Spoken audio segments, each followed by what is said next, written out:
Está começando mais um IBAPcast, o podcast do IBAP Goiás, em parceria com o CREA Goiás. E hoje, no último episódio, no derradeiro, eu tenho hoje um colega de trabalho, um amigo, Orivaldo Vicente Carrijo Júnior. Orivaldo, obrigado por ter aceitado o convite e por falar um pouquinho de engenharia com a gente. Orivaldo, você formou na UFG em 1990, um tempinho já. Dos anos 90. Tem pós em avaliações e perícias e uma pós também em estradas e rodovias. Por que você quis fazer engenharia civil? Ixi, aí vai uma história triste. Ah, pode falar. Aqui é para ouvir. Então, cara, na realidade, foi mais uma falta de opção, né? Não tinha o que fazer. Pô, tinha vários lá. Tinha, mas é porque direito. É o seguinte, eu tinha uma área que não me chamava atenção nenhuma, que era a área, por exemplo, né, de direito, de educação e tal. Uhum. E eu fazia escola técnica, né? E eu era muito bom na área de exatas. E aí, muito cedo, 16 anos para prestar vestibular, nada na cabeça, né? Puxa, o que fazer, cara? E aí, eu fazia estágio nas organizações Jaime Câmara. Jaime Câmara é do... TV Anguera. Da TV Anguera. Ah, mas como engenheiro... Telecomunicações. Técnico em telecomunicações. E aí, meu pai prestava serviço, né, para a televisão Anguera, para a parte técnica deles, né? E tinha muita amizade com o Vanderlei Schmaltz, que era o diretor de lá. E aí ele virou para mim e falou assim, pô, faz engenharia que eu te ponho aqui. Você fez? E aí eu fiz engenharia elétrica, cara. 3 anos de engenharia elétrica, achei um porre. Né? Você chegou a fazer 3 anos 3 ainda. anos de engenharia elétrica. E aí pedi transferência. Eu tinha tenho um tio meu, né? Que é engenheiro civil. E aí falou, pô, transfere para engenharia civil, você vai gostar. E aí transferi para engenharia civil, concluí o curso de engenharia civil em 90, né? E quando foi em 90, ao invés de eu ir trabalhar com engenharia civil, fui montar uma videolocadora, né? Uma videolocadora? Olha a cabeça de... Qual que era o nome da videolocadora? Pirata Videolocadora. Pô, é sugestivo, né? Sugestivo. E aí, cara, a vida foi levando a gente para um rumo, né? E eu fui me afastando da engenharia. E você começou a se reaproximar da engenharia quando? Então, aí eu fazia pequenos trabalhos na área de engenharia. Porque, na realidade, em meados da década de 80, né, até começo da década de 90, o pessoal da área bancária gostava muito de engenheiros, né, para trabalharem na parte de bancos, né, de assessoramento econômico e tal. E a parte de informática era a mesma coisa, né? O pessoal pegava demais o pessoal da área de exatas, né, pela falta de cursos, né, de profissionais e de cursos, né? Não tinha, por exemplo, TI na época? Não tinha. Na realidade, engenharia de redes não tinha? Não, em 91, 92, eu não me lembro, até 90, enfim, quando eu estava na faculdade, primeiro ano, que surgiu Ciências da Computação. Caramba. Aí o pessoal pegava a gente demais. E eu acabei, por causa da faculdade, indo trabalhar numa empresa de informática. Racimec. Aqui em Goiânia. Aqui em Goiânia. Era uma empresa do Rio. E eu prestava serviço para eles Goiânia, Brasília e Curitiba. E Rio, né? E Rio também. E aí acabei indo, né, para as outras áreas. E talvez, né, olha para você ver o que a vida é, né? Talvez pela dificuldade na época que eu não poderia deixar de trabalhar, eu acabei fazendo o curso de engenharia mais como um autônomo, um robô autônomo, né? Porra, tenho que terminar para cuidar da minha vida e ganhar dinheiro. Então tem que formar primeiro. Tem que formar. E aí eu acabei não tendo aquela participação mesmo, né? Que você fala assim, poxa, deixa eu viver esse momento da faculdade. Você não viveu a vida acadêmica em si, assim? Foi para congresso? Não. Teve trote na faculdade ou não? Teve. Qual que era o trote de vocês? Cara, primeiro raparam minha cabeça, né? Aí eu também. Aí eu entrei. Até hoje não cresceu. Então, não cresceu, né? Eu ainda consegui crescer um tipo. Deu certinho ainda. Eu tinha depois virou um amigão, cara, Rui. O cara era um monstro, bicho, tora. Eu magrinho na época, né? E aí, porra... Perdão com a palavra. Tudo E bem, aí pode eu falar. entrei, cara, na lanchonete lá do campus. E os caras prenderam a gente lá dentro. E o Rui era o porteiro, cara de mal, rapaz. Não matava uma mosca, mas a cara dele era de assassino. Nossa Senhora. E aí só saía da lanchonete se pagasse, né? E eu não ia pagar de jeito nenhum. Nunca. Me tranquei lá dentro, cara. Os caras quiseram arrombar a lanchonete para me Pode tirar. tirar ela de dentro. E aí o cara da lanchonete falou, eu vou pagar. Quanto é que é? Esse era os trotes, cara. Era saudável, não era nada de... Coisa tranquila. Tranquila. Ah, não, menos mal. E aí, depois que tu se formou, você chegou a morar também fora do país também, né? Morei. Mas você trabalhou com engenharia ou não? Não, Época? não. Na realidade, não é que eu não trabalhei. Eu até olhei para trabalhar com a área da engenharia. Só que assim, como era mais tenso você não ter documentação, né?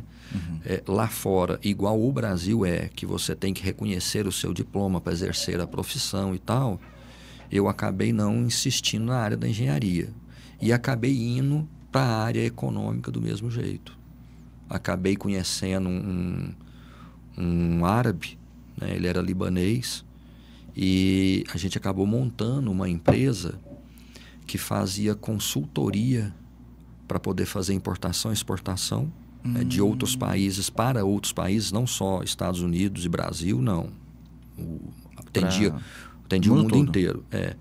E com isso, o sistema bancário americano é um pouquinho diferente do nosso. A gente tirou uma licença justamente para poder fazer pagamentos no mundo inteiro. Então você importava alguma coisa, poxa, quem é que vende? Aí eu fazia essa interligação, né? Intermediava essa compra, né? essa negociação e fazia o pagamento. É como se fosse uma plataforma, sei lá, igual é o Mercado Livre hoje. Então tem um querendo comprar, outro querendo vender e você faz a intermediação e ganha uma taxa por isso. Era o que a gente fazia. Isso foi que ano, mais ou menos? 97. Tem tempo já. 96. Começamos em 96, 97. Desculpa. E aí foi até 2005, quando teve o acidente das torres, né? 2001. Sim, 2001. Aí o negócio acabou.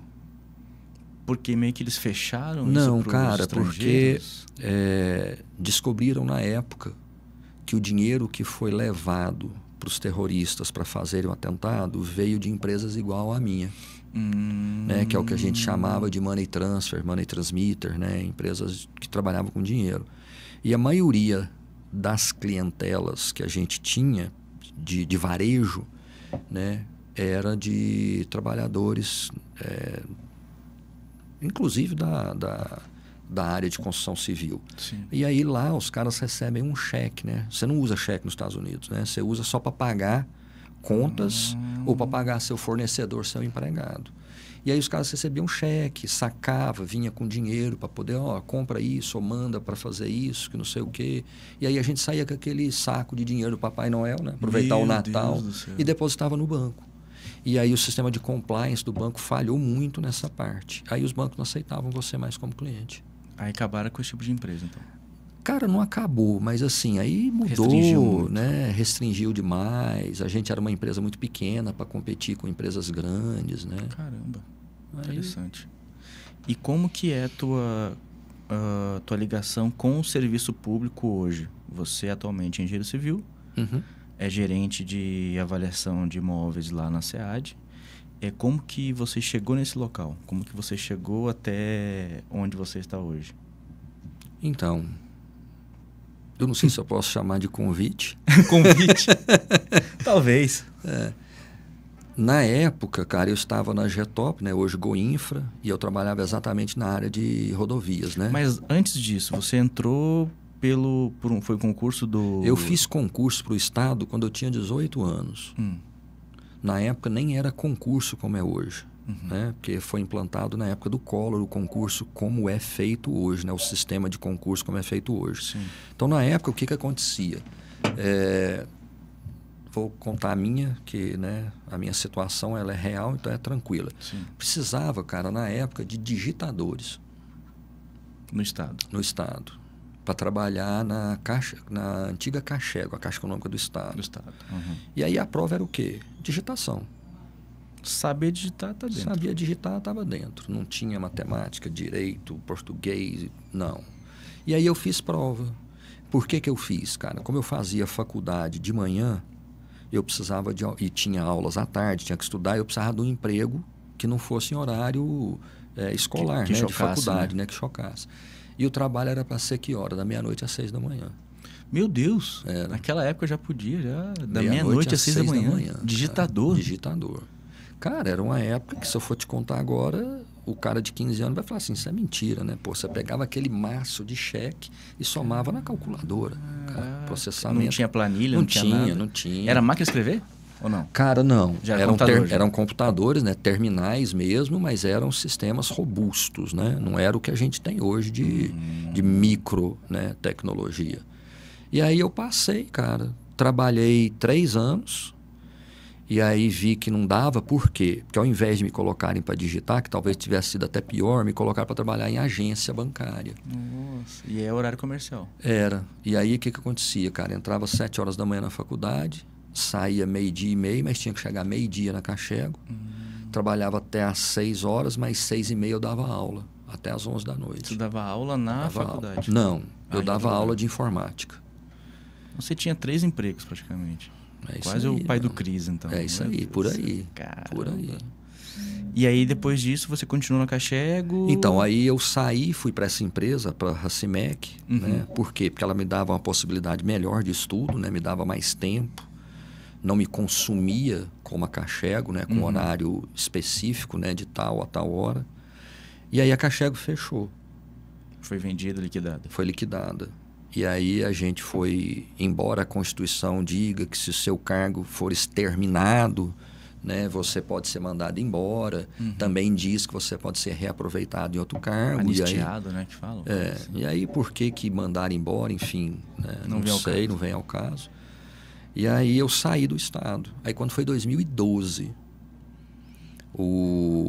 a Associação dos Ex-Servidores da Cachego conseguiu anistia e todo mundo voltou para o Estado novamente. E você estava nos Estados Unidos ou estava... Não, já estava aqui. Eu voltei dos Estados Unidos definitivamente em 2000. De 2000 até 2006, 2007, eu ia, ficava 2, 3 meses, voltava, ficava aqui 2 meses. Ia para lá, ficava um tempo, voltava. Então eu já estava aqui já. Já estava estabelecido aqui já. Já. E aí, voltando para Cachego, voltando para o Estado como servidor de novo, você começou a trabalhar na Goinfra? Não. Aí... o Estado sempre teve um déficit muito grande de engenheiros, né? Isso é pacífico, né? Sim. E aí eles viram o meu currículo, né? E viram que eu tinha curso na área de engenharia civil. Você já tinha curso já nessa área? Já. E aí eles pegaram e me colocaram na Secretaria de Segurança Pública, porque eles tinham um departamento de engenharia. E aí precisava, para poder cuidar de toda a parte de estrutura de edificações da Secretaria de Segurança Pública. Inclusive de presídio, coisa Tudo, assim, não? tudo. Presídios, a sede da SSP, quartéis, né? Tudo a gente cuidava. IML. Nossa, Primeira vez que eu vi abrindo um cara. Meu Deus Tenso. do céu. Tinha que entrar lá para... Cara, tinha, porque a gente tinha que fazer a parte... Cara, como engenheiro, eu não vou fazer um serviço, né, mal feito.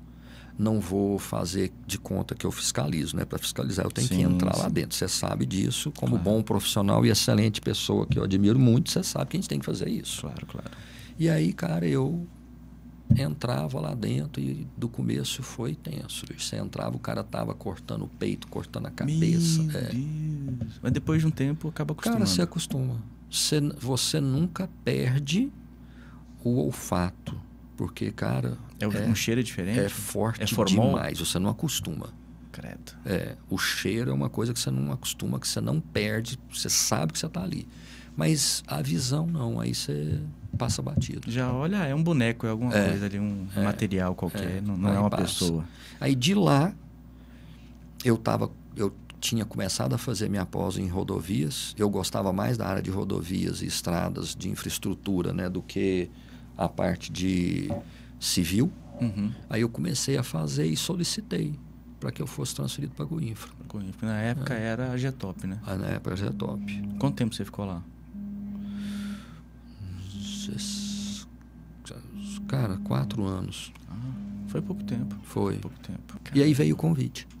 Aí veio o convite, ó, venha pra cá. Venha pra cá. Trabalhar com avaliação. Trabalhar com avaliação, não sabia nada. Não sabia nada de avaliação. Você fez a pós em avaliações e perícias depois que estava na Depois SEAD. que eu estava na SEAD. Nossa senhora. E como é que foi isso, assim? Você se adaptou, conseguiu, ou no início falou, meu Deus, eu não sei nada disso e não vai dar certo? Rodrigo, a gente tem que estar sempre preparado para fazer o que precisa fazer, né? Sim. E eu tenho um conceito que se for para fazer, que você faça bem feito. Faz direito, né? Né?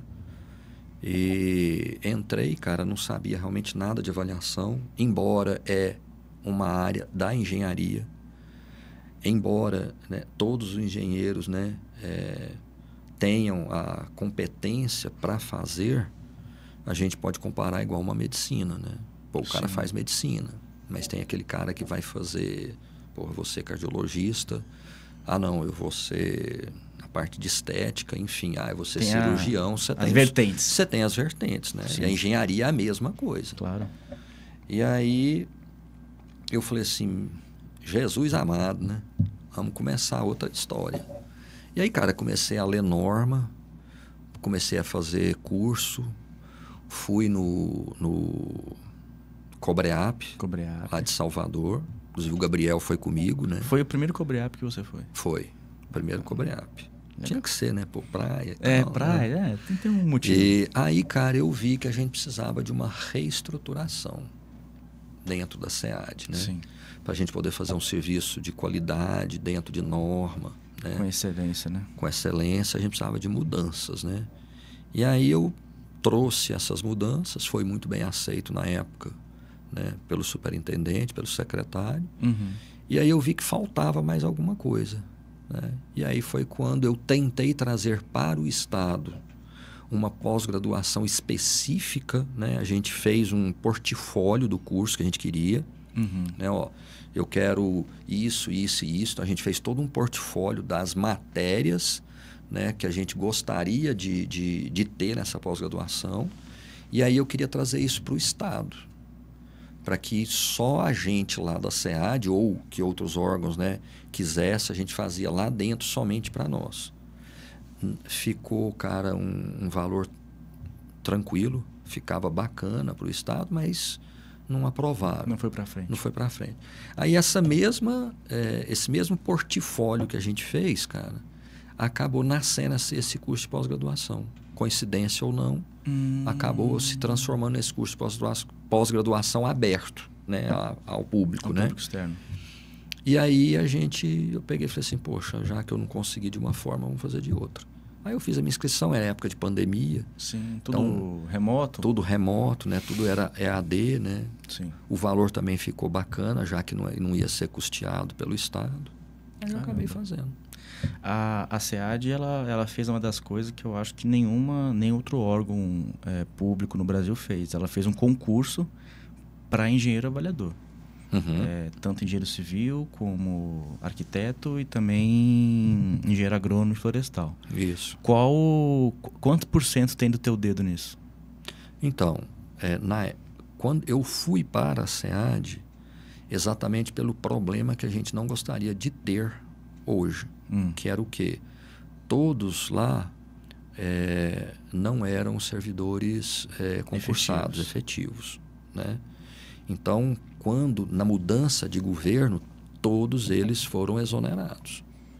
E aí a SEAD ficou sem nenhum profissional. E não tem continuidade do serviço, não né? Tem, até voltar ou então ter um outro profissional e treinar ele. Quem sou eu para te dizer? Porque você sabe, quem avalia para o Estado, não tem ninguém. Eu, não desmerecendo todos os profissionais da área de avaliações, né? Com certeza com qualidade, prestam um bom serviço e tal, mas só quem avalia para o Estado sabe o que é realmente você... Definir valor para coisas muito específicas ali, Sim. Né? Avaliar um terminal rodoviário. Por exemplo, né? Você não tem nem dado de comparação. E muitas vezes a gente não tem, né, a estrutura que a gente gostaria de ter, né? O tempo que a gente gostaria de ter, né? Você sabe que eu sempre brinco lá que a gente só tem processo que é urgente, urgentíssimo, hiper mega urgente e aquele que é para ontem. Para ontem, que já era para ter feito. Já era para ter feito. Né? E aí, para a gente não ter esse problema, que era o quê? Né? Eu sempre preparava, né, os meninos para poder... A ideia é sempre ter ninguém melhor do que o outro. Sim. Mas todo mundo fazendo o trabalho com qualidade, com excelência, né? Com eficiência. Sim. Então eu sempre treinava, o pessoal entrava, eu treinava e tal, e aí ficava naquele caso, né? Poxa, e se amanhã o cara sai? Pô, aí como é que nós vamos fazer? Né? O trabalho não para, o atendimento... O serviço público não pode parar, público né? não pode parar, né? Você não pode penalizar a população, né? Por uma questão burocrática, administrativa. Aí a gente sentou, conversou, né? E aí a minha parte foi o quê?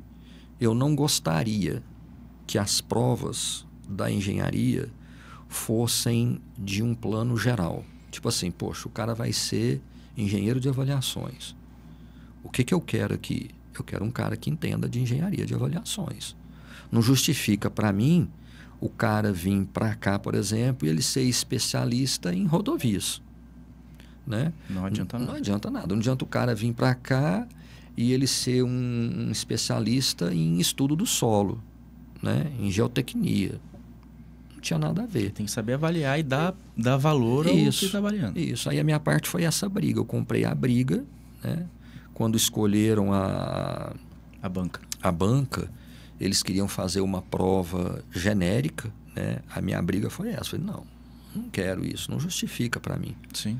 E aí a gente modelou as questões, né? A matéria que ia ser dada. Direcionou a área de conhecimento. Para a área de conhecimento da avaliação. Bacana. E foi uma prova bem específica mesmo. Assim. Só quem trabalhava com avaliação, até onde eu sei, que acabou entrando. Ou pelo menos ali que já tinham a vivência, né? Os meninos que passaram na engenharia ali, o Ricardo, o pessoal. Uhum. E tanto da agronomia também. E é uma área, eu não sei como é que é na engenharia civil, mas na agronomia é uma área muito pouco difundida, assim, tal. Então, eu lembro, quando eu fiz a prova mesmo, tinham lá 300, 400 engenheiros agrônomos lá, mas dava 1 hora de prova, você já viu um monte de gente saindo, já o pessoal desistindo, porque foi ver que não tinha nada a ver com a área geral, tudo.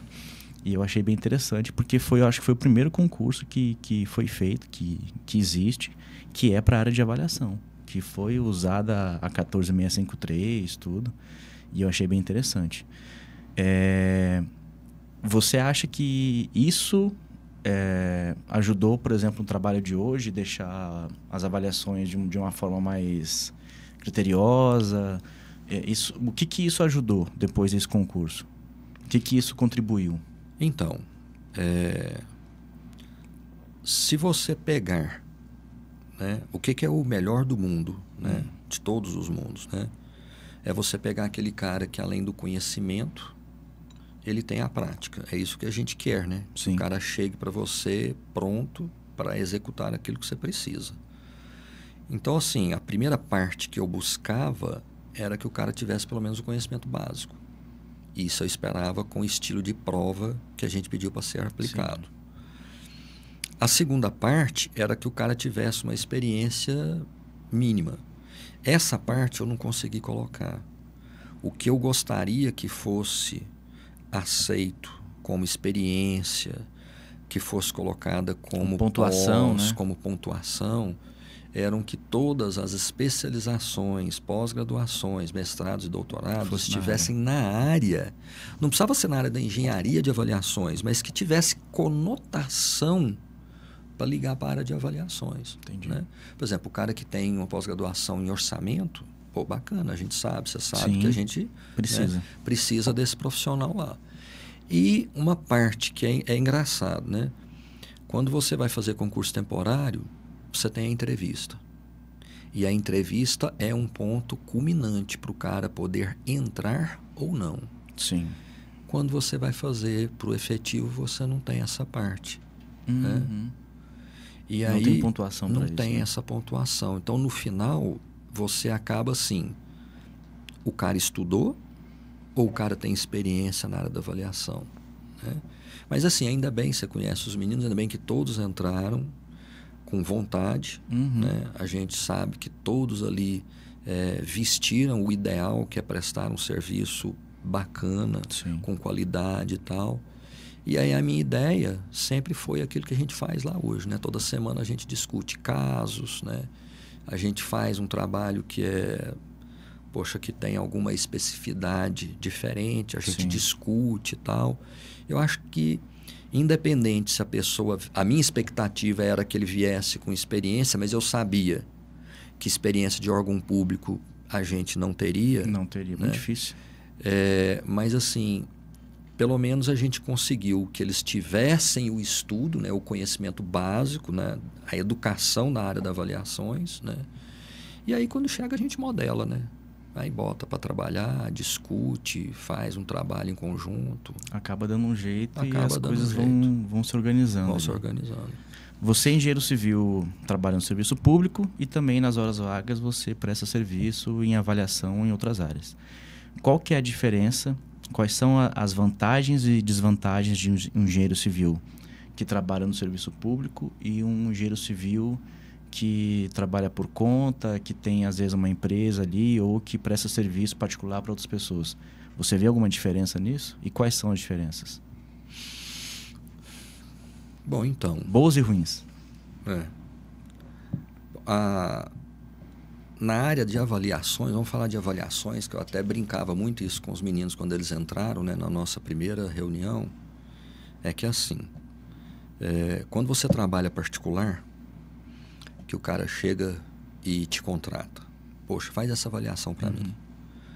E aí, dependendo do grau de avaliação, de dificuldade, né, você chega para o seu contratante e fala assim, ok, meu prazo é X dias e o valor desse trabalho que tem que ser proporcional, né, a toda o contexto da avaliação, né, todas as dificuldades que eu vou ter e tal, eu monetizo isso, né? Sim. Ó, vou te cobrar X. No caso do Estado, eu não consigo fazer isso. É sempre um preço fechado, né? É seu salário. É seu salário. É o valor fechado. E aí, o que acontece? Eu não posso negar para fazer aquele trabalho. Então, eu tenho uma dificuldade, né? No particular, eu tenho duas opções. Eu nego porque a dificuldade vai ser extrema, ou eu aceito porque eu vou monetizar isso com um valor muito maior do que aquilo que eu cobro. Sim. Para o Estado, eu não posso fazer isso, né? Eu não monetizo nada. Dependente do teu esforço, o valor vai ser o mesmo. Vai ser o mesmo, né? Mas eu preciso fazer aquela avaliação. Então, eu acho que esse é o crescimento profissional que quando você está no Estado, você não escolhe.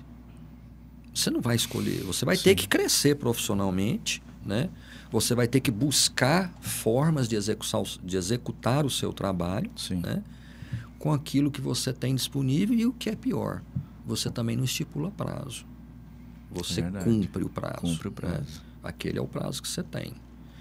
E eu vejo, cara, o seguinte, quando você faz um trabalho particular, você quer fazer, pelo menos o bom profissional, ele vai querer fazer ele com qualidade, né? Só que talvez quando você não faça ele com qualidade, você só é mais um profissional. O cara te fala assim, só mais um no mercado. Não leva nada pro Rodrigo, cara, porque ali não dá, ali o cara faz meia boca. Quando você está no Estado, ao contrário do que muita gente pensa, você tem que se preocupar com a qualidade. Você não pode ser mais um. Porque a gente, quando você e quando eu falo figura pública, eu não estou falando figura pública de importância. Sim. Um youtuber da vida. Não é isso. Mas, por exemplo, quando você é uma figura pública, que você ocupa um cargo público, você carrega isso no seu perfil. Tá certo. Então, o que acontece? Se eu sou um bom profissional, eu tenho que ser melhor ainda. Porque eu vou ser exemplo e eu vou ser espelho da população inteira. É o que todo servidor deveria pensar. Todos deveriam pensar, com certeza.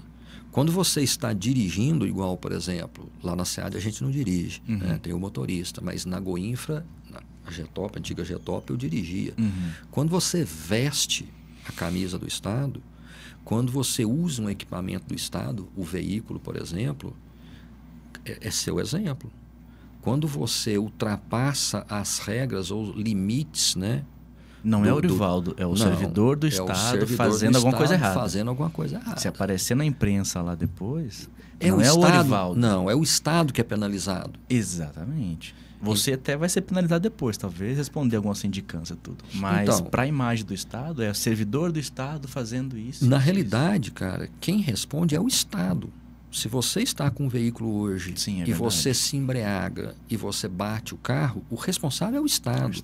Porque você, naquele momento, você representava o Estado. Sim. Se depois vai ser feito um processo administrativo, uma sindicância para ser apurada a sua responsabilidade como pessoa física, é uma coisa.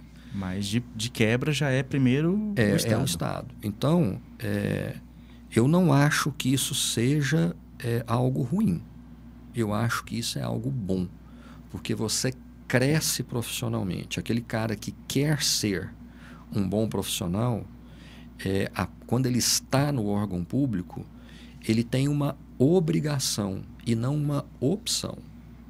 Ele tem que entender que ele tem a obrigação de fazer com excelência e ser um exemplo, porque naquela hora ele representa o Estado. Eu concordo contigo, concordo. Infelizmente, não é todo mundo que pensa assim. Né? E muitas vezes a gente leva o apelido, o ônus de maus servidores que estão ali só para cumprir tabela. Eu não sei o que acontece, eles perderam o tesão de trabalhar, alguma coisa assim, mas é complicado mesmo. No teu trabalho, qual o tipo de avaliação que você gosta de fazer e qual o tipo de avaliação que você puder, você corre? Cara, eu não corro de nenhuma. Nem o involutivo? Então, nem que seja uma vez na vida, uma na morte, né? Você sabe que assim, eu não acho que a gente deve medir o que a gente não quer fazer pelo trabalho que é imposto. Cara, você resolveu que você vai fazer aquilo ali. Você vai ter dias bons e dias ruins. Sim. Você vai ter dificuldades intensas e você vai ter momentos fáceis. Como qualquer coisa na vida, né? E assim, é muito bom quando você pega um trabalho que é mais... eu não vou dizer fácil, né? Mas que é mais tranquilo, né? De você fazer. Você faz mais no automático. Faz mais no automático, né? Você tem um modelinho ali já pronto para aquilo, né? E tal. Mas assim, eu acho que a grande questão é você ter confiança no trabalho que você faz. A partir do momento que você fala assim, poxa, pode vir na chuva, no sol, com pedrada, que eu dou conta. Eu mato no peito. Aquilo que eu não dou conta, eu vou buscar conhecimento. Sim. Já teve alguma avaliação no Estado que você falou assim, não dou conta, eu preciso de uma consultoria, não sei, ou não? Não. Eu acho que assim, a nível de conhecimento técnico, quando a gente discute a parte técnica, eu acho que a gente lá... Diz que quem fala acha, não acha nada. Eu tenho certeza que nós não temos um déficit técnico. Eu também acho que não. Lá eu acho que... tem que falar acho, né? Eu acho que nós sim. temos hoje um conhecimento técnico muito bacana. Acredito que profissionais que já tenham... E eu já encontrei profissionais desse jeito, né? Que têm anos que trabalham na área, não têm o nosso conhecimento, nem o dos meninos que entraram agora. E isso é em virtude do trabalho que a gente executa. A gente vive avaliação todo santo dia lá, né? Todo santo dia. Todo dia a gente está falando de avaliação. E o que você perguntou? O que você mais gosta e o que você não gosta? Cara, a gente tem de tudo. Aquela que a gente odeia e aquela que a gente ama. Exato. Então, como você tem a obrigação de fazer, o conhecimento técnico nosso hoje é muito bacana. O que eu sinto falta hoje, que a gente precisaria ter, está muito mais numa troca de situações que ocorrem com entes públicos. Talvez com a própria SPU, talvez com os outros patrimônios estaduais. Isso. Seria bacana. Você entendeu? Fazer um encontro. Fazer um encontro onde a gente discutisse determinados assuntos que só vai ter ligação com o ente público, que você não se consegue basear, né, totalmente em normas técnicas e que você precisa dar uma solução. E um exemplo clássico, né, disso são as alienações de imóveis que o Estado faz hoje. Sim. Os leilões, né? O que acontece? A gente sabe que imóvel para leilão, qualquer coisa que vá para leilão, você só vai comprar se não for valor de mercado. Porque senão, para que você vai ter esse trabalho? Você compra pelo valor normal na rua. Sim. Aquela tabela que eu fiz para poder dar desconto, né, dependendo de particularidades dos imóveis do Estado, e aí a gente vai ter desconto de 25% a 40%, é uma coisa, por exemplo, que eu busquei conhecimento meu. Que eu Você li, sentou, foi eu estudar? sentei, fui estudando, fui vendo o que é importante para o Estado. Quais que são as maiores dificuldades na hora do Estado alienar o imóvel? Uhum. O que impacta para o interessado, para o comprador, querer ou não aquele imóvel? E aí, um estudo como esse, é bacana você ouvir a experiência do outro. Então, eu acho que talvez o que auxiliaria a gente demais seria um encontro, uma consultoria, um estudo entre os entes públicos. Seria interessante. Não muito. acredito que o particular... Vai contribuir, né? Não é que ele não vá contribuir, mas é que, poxa, se você quer vender seu imóvel a um preço de banana, você vai lá e vende. Se você está com dificuldade, né, você vai lá e vende seu imóvel. O Estado ele não é assim. A gente está falando de patrimônio público. Você não pode delapidar, né, o patrimônio público. Né? Mas você também não pode deixar que a população pague um preço para o Estado ter imóveis que não são aproveitados, que não são aproveitados, não têm finalidade. E não tem, às vezes, nem interesse público Não nisso. tem interesse público nisso. E aí você tem que saber dosar isso daí, né? Então, eu acho que essa parte, quando a gente está falando de algo que é fora, inclusive das especificidades do Estado, é legal você discutir isso com outros entes públicos. Pô, seria legal fazer um Isso seminário, aí, alguma coisa assim, um encontro de todos aqui e tal. Mas não um seminário que termine com reunião, um seminário que termine com execuções, mesa redonda. Sair dali, né, já com um determinado assunto fechado. Olha, é assim que a gente vai fazer, porque, poxa, é a melhor solução que a gente vai ter. Bater o martelo. Por mais que cada estado tenha suas particularidades ali de... até uma particularidade política, eu acho que algumas coisas poderiam ser feitas em conjunto, né? A gente já discutiu com estados do Nordeste, São Paulo, Rio, né, Minas. No fundo, todos nós temos, vamos chamar de mesmas, né? As mesmas especificidades mais complexas, né? E nessa hora que eu acho que vale a pena a gente sentar e trocar figurinha. Como é que vocês fariam, então? Isso. Hoje, quais são os estados mais estruturados na parte de patrimônio público, você sabe? Goiás. Goiás? De todos os estados? Com certeza, Goiás. Caramba, por quê? Não que a gente não tenha outros. Sim. Né? Bahia tem uma participação legal, né? Já fizeram muita coisa. São Paulo, né? São Paulo. Claro, né? O governo federal, né? A própria SPU, SPU. Né?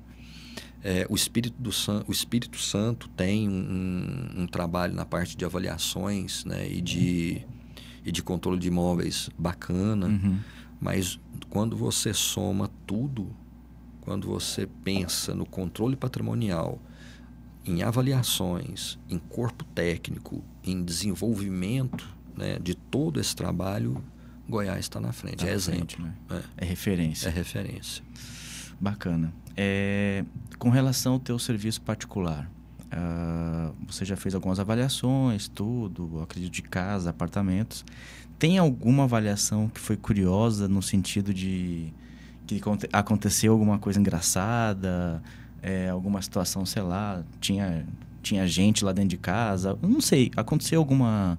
Tem alguma história engraçada que você lembra e pode contar pra mim? Cara, as minhas avaliações, elas normalmente são... Nunca foi expulso, não, da casa? Não. Nunca brigaram? Não, você sabe assim, história... Cara, tem uma. Tem uma, olha aí. Você falou em brigar aí. Cara, me pediram para fazer uma avaliação de uma casa. Pô, cheguei lá na casa, primeira mulher me liga, né? E fala assim, ó... Você vai fazer essa avaliação, mas meu marido pode saber não. Falei, eu não entro nesse mérito, né? Falei assim, tá ok. Eu tô fazendo, mas ele não pode saber. Poxa, aí quando eu cheguei na casa, quem tava na casa? Pô, o marido da mulher. Nossa. Quem morava na casa era o marido. Pô, eu cheguei lá e falei assim, não, eu vim fazer a avaliação aqui. Ele falou assim, avaliação? Não solicitei isso, não. Não pedi isso, não. Falei, foi sua mulher. Aí, poxa, né? Eu não ia. Aí ele ficou doido. Falei, foi sua mulher. Aí ele ficou meio aloprado.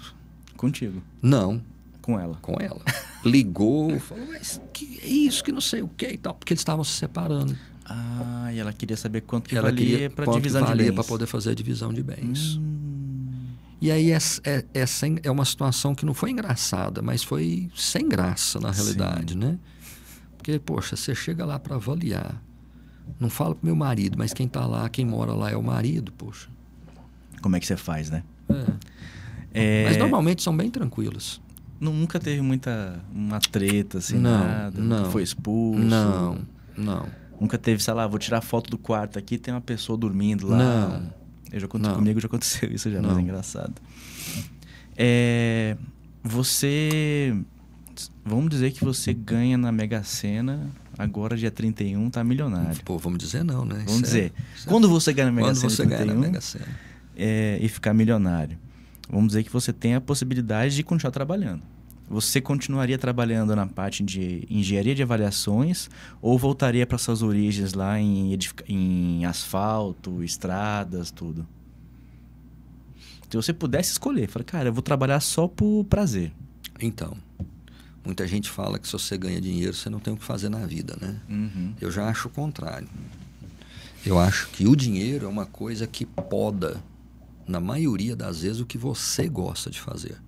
Verdade. Hoje, na hora que eu estava saindo lá para vir para cá, né, eu brinquei com o Luiz Fernando. Falei para ele assim, rapaz, a gente só precisa de duas coisas na vida.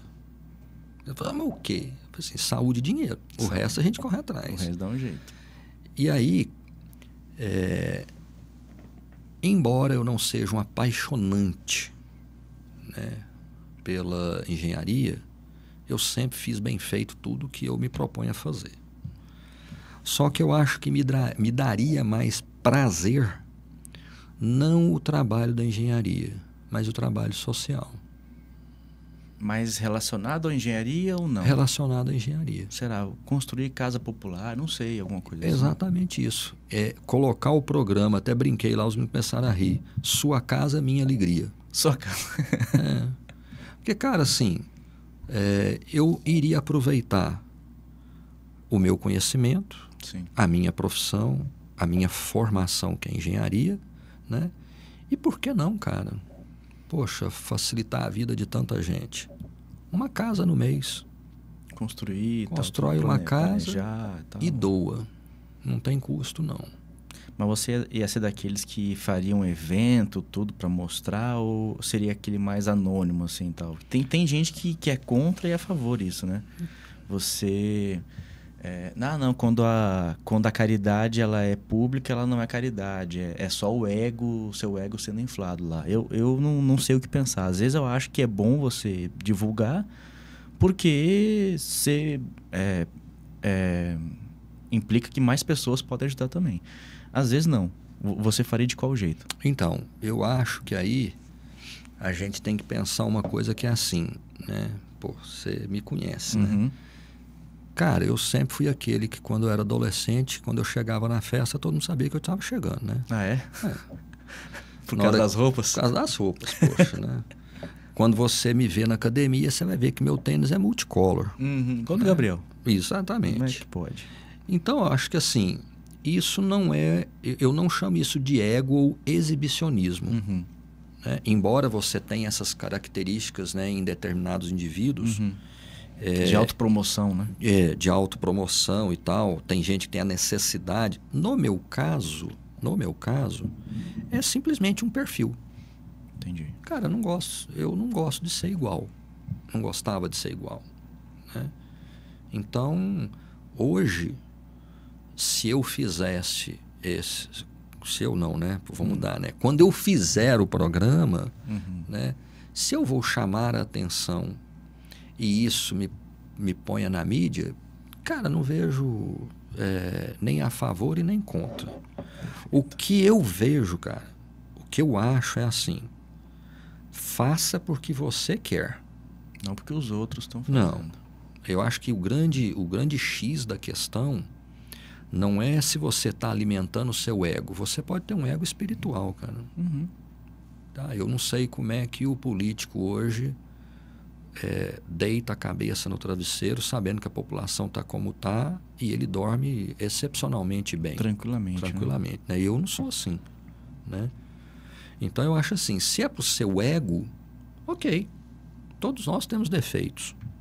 Se é por exibicionismo, poxa, eu quero aparecer na mídia, ok. Né?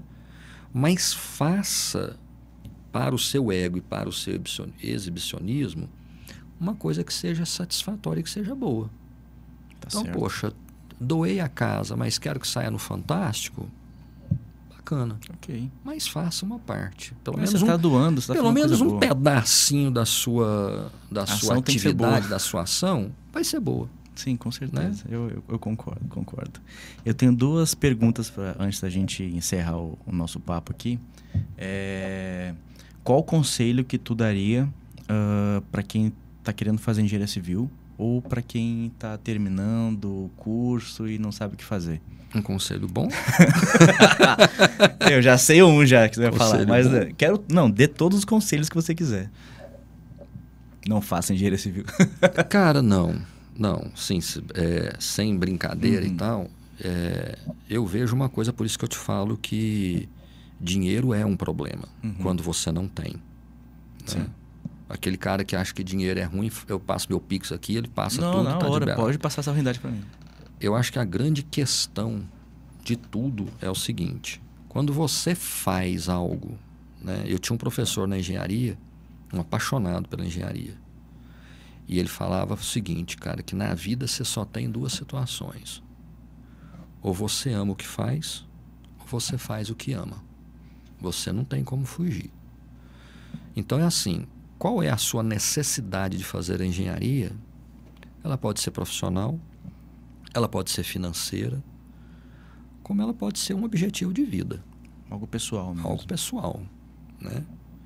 Hoje é muito difícil você achar alguém que é apaixonado naquilo que faz. Concordo. Só que assim, o meu conselho não é nem relacionado à engenharia, é relacionado ao pessoal. Não interessa o motivo que você está fazendo a engenharia, mas bote na sua cabeça que, independente do motivo que você escolheu, faça bem feito.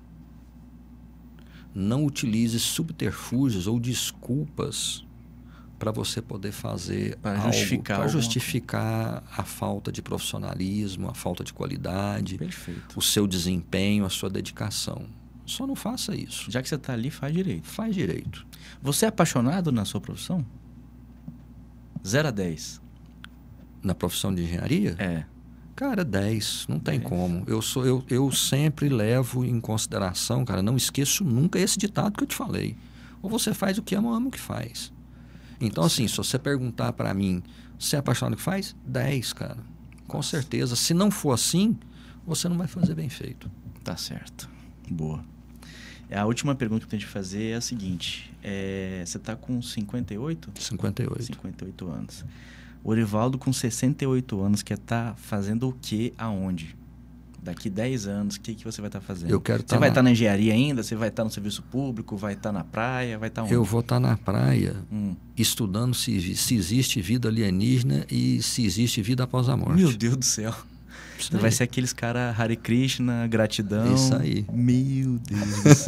Não consigo imaginar, não consigo imaginar. Mas interessante. E a sua esposa vai embarcar junto? Junto, com certeza. Bacana. Apaixonadamente. Tá certo. Orivaldo, eu queria agradecer por ter aceitado o convite. Foi difícil a gente conseguir organizar isso aqui tudo, mas deu certo. E o microfone tá... Eu já direcionei todas as perguntas, tudo. Agora o microfone tá para ti, para as considerações finais. Rodrigo, eu que agradeço, cara. Né? Você sabe que desde que você entrou no estado, né, a gente fez uma amizade muito bacana. E te admiro demais como pessoa e como profissional, você sabe disso. A recíproca é verdadeira. Né? Eu queria deixar só o que a gente conversou. Show. Sabe? Que as pessoas pensem que servidor público trabalha, que o nome servidor público é o que o nome diz. Não é sinônimo de vagabundagem. A vagabundagem, não. Largado, não. Nada. Infelizmente, a gente tem profissionais ruins em qualquer área. Sim. Não é só o serviço público que tem profissional ruim. Encostado, né? O servidor público está ali para servir a população. É por isso que tem esse nome. Então, eu acho que a população tem que começar a enxergar isso, fazer suas escolhas melhores. Né? Os políticos são o espelho da população, não é o contrário. Sim. Né? Se eu tenho uma população ruim, cara, eu vou ter um político ruim, cara. Né? E que, poxa, a pessoa que escolher uma profissão, seja a nossa, de avaliador, né? Seja da engenharia, enfim, qualquer uma, pense bastante nesse conselho desse cara que era professor. Ou faz por amor ou ama o que faz. Ou faz por amor ou ama o que faz. Não tem outra opção. A vida já é complicada, a vida já é difícil, né? Podia ser mais fácil, mas não é, né? Então, assim, insatisfação da sua profissão é muito ruim. Você é uma pessoa frustrada no trabalho. Você é uma pessoa frustrada. Só faz mal pra gente. Só faz mal. Então, pensa o seguinte, se você não está satisfeito, busque algo melhor. Mas execute a sua profissão com maestria. Sim. Sempre faça, dê o melhor de si. Você vai colher frutos. Com certeza. Vai ter jeito. Tá certo. Orivaldo, obrigado. Tudo de bom. Valeu. Igualmente, cara. Falou.